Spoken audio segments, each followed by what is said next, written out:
Hi எல்லாருக்கும் thank you so much for choosing to watch this video. So நான் திரும்பி ஒரு ரெசிபி எங்கள் அம்மா கிச்சன்லேருந்து சுட்டுட்டு வந்திருக்கேன். அது என்னென்னா மீன் குழம்பு. எங்கள் வீட்டில் செய்கிற மாதிரி மீன் குழம்பு நான் யாரும் வச்சு பார்த்ததில்லை. இது ரொம்ப டிஃப்ரெண்ட்டாக இருக்கும். தக்காளியே இல்லாமல் எங்கள் வீட்டில் ஒரு மீன் குழம்பு வைப்பாங்க. அது எப்படி வைக்கிறாங்கன்னு நான் உங்களுக்கு சொல்கிறேன். உங்களுக்கு பிடிச்சா லைக் பண்ணிக்கோங்க. இப்போ இந்த வீடியோவில் பார்த்துருப்பீங்க, எங்கள் அம்மா அந்த தேங்காய் வெட்டினதுக்கப்புறம் அந்த இடத்த தொடச்சிட்டு இருந்தாங்க. அதே பழக்கம் தான் எனக்கும் இருக்குது. அவங்களுக்கு இருக்கிறது 1%, எனக்கு ஒரு 10% இருக்குது. செஞ்சதை உடனே தொடச்சி கழுவி வைக்கிற பழக்கம். ஸோ அதை நான் உங்ககிட்ட ஷேர் பண்ணணும்னு நினச்சேன். அதுக்கு ஓகே வாங்க நம்ம ரெசிபிக்குள்ளே போகலாம்.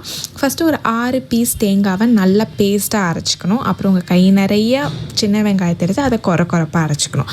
அதுக்கப்புறம் சைடில் ஒரு நெல்லிக்காய் சைஸ் புளியை நல்லா கரைச்சி வச்சுட்டு அதில் எங்கள் வீட்டில் குழம்பு மிளகாத்தூள்னு ஒன்று எங்கள் அம்மா எப்பயுமே அரைச்சி வச்சுருப்பாங்க. அதை ஆட் பண்ணாங்க 4 ஸ்பூன். உங்ககிட்ட குழம்பு மிளகாத்தூள் இல்லைன்னா ஒரு பிரச்சனையும் இல்லை.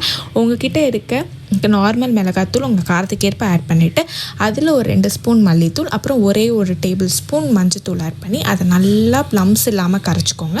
அதில் உங்களுக்கு தேவையான அளவு உப்பு போட்டுக்கோங்க. உப்பு போட்டுட்டு நம்ம இங்கே அரைச்சி வச்சுருக்க மிக்சரையும் அதில் ஆட் பண்ணி நல்லா கரைச்சிக்கணும். அப்புறம் எந்த சட்டியில் நீங்கள் குழம்பு வைக்க போகிறீங்களோ அதில் நீங்கள் நல்லெண்ணெய் யூஸ் பண்ணி மீன் குழம்பு வச்சு பாருங்கள், சூப்பராக இருக்கும். எங்கள் அம்மா அன்றைக்கி 5 ஸ்பூன் நல்லெண்ணெய் ஊற்றிட்டு அந்த நல்லெண்ணெய் காஞ்சதுக்கப்புறமா வடவும் போட்டாங்க. எங்கள் வீட்டில் வடவும் வீட்டிலே செய்கிற வடவும் அது போட்டு அது பொரிஞ்சதுக்கப்புறமா இந்த கிளறி வச்சுருக்க இந்த மிக்சரை அதில் ஆட் பண்ணாங்க. ஸோ அதை நல்லா கொதிக்க விடணும். அந்த பச்சை வாசனை போகிற வரைக்கும் நல்லா கொதிக்க விட்டால் தான் நமக்கு மீன் போட்டு உடனே இறக்க வேண்டியது வரும். ஸோ அதனால் பச்சை வாசனை போகிற வரைக்கும் நல்லா கொதித்து அந்த குழம்பு லைட்டாக சுண்டி வரும்.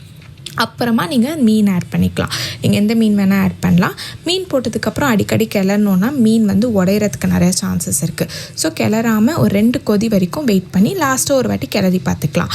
இப்போது இந்த மீன் குழம்பு பற்றின பெருமை எங்கள் அம்மா யார்கிட்டேருந்து கற்றுக்கிட்டாங்க, அது எப்படி அவங்களுக்கு வந்தது அப்படின்றத அவங்களே சொல்லுவாங்க. நீங்கள் கேட்டு பாருங்களேன். சொல்லி கொடுத்தா மீன் குழம்பு வைக்க எங்கள் அம்மாச்சி. உங்கள் வீட்டில் மட்டும் இந்த மாதிரி மீன் குழம்பு வைப்பாங்களா? வேறு யாராவது இந்த ஸ்டைலில் மீன் குழம்பு வச்சுருக்காங்களா? யாரும் செய்ய மாட்டாங்க. நான், எங்கள் அம்மாச்சி, எங்கள் அம்மா. உங்கள் குடும்பத்தோட மீன் குழம்பு? எஸ்.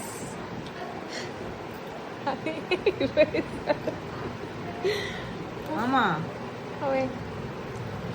உங்கள் மாமியார் வீட்டில் எப்படி செய்வாங்க? அவங்க எப்படி செய்வாங்கன்னா எனக்கு தேவை கிடையாது. நான் செய்கிறத எல்லோரும் சாப்பிடணும்னு சொல்லுவேங்க. ஸோ மீன் மம்மி பாய். என் அம்மா எப்படி அதோட பெருமையை ஹாப்பியாக ஷேர் பண்ணாங்கன்னு பார்த்தீங்களா? ஸோ அதுதான் எங்கள் வீட்டில் எப்பயுமே செய்கிற மீன் குழம்பு.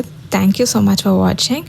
அன்றைக்கி நான் ஹாப்பியாக சுட சுட சாப்பாட்டில் சிக்கனோட இந்த மீனை வச்சு செம்மையாக சாப்பிட்டேன்.